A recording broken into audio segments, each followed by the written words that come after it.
আমাদের না রাস্তাটা ভেঙে গিয়েছিল, প্রচণ্ড ভেঙে গিয়েছিল, এত পরিমাণ রাস্তাটা ভেঙে গিয়েছিল, মানে রাস্তায় হাঁটার মতন কোনো পরিস্থিতিই ছিল না।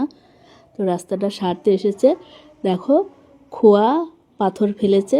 তো এগুলো ফেলে নিই, প্রথমে ড্রেজার মেশিন দিয়ে পাথরগুলো তুললো, মানে খুঁড়ে খুঁড়ে তুলে নিয়ে আবার এই পাথর, আবার মোটা পাথরগুলো ফেললো, ফেলে টেলে নিয়ে আর রোলার দিয়ে মানে ভালো করে বসিয়ে দিচ্ছে।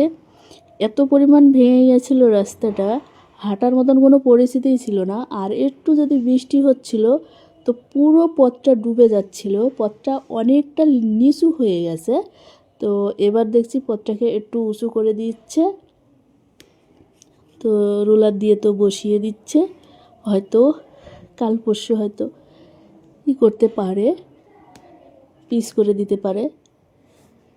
এখন সরকারের ব্যাপার, এখন কাল পরশুও করতে পারে, আবার এখন 2-10 দিন পরেও করতে পারে, বলা তো আর যায় না কী করবে কখন। তো যাই হোক, পথটা সারা দেখে খুব ভালো লাগছে। মানে বলছি না, এত পরিমাণ ভেঙে গেছিলো, মানে পথে হাঁটার মতন কোনো পরিস্থিতি ছিল না। একটুখানি বৃষ্টি হলে তো হাঁটাই যাচ্ছিল না, জল জমে থাকছিল। তো কত সুন্দর করে বসিয়ে দিয়ে যাচ্ছে রোলার মেশিন দিয়ে। তো খুব ভালো লাগলো বন্ধুরা, তোমরা সবাই ভালো থেকো।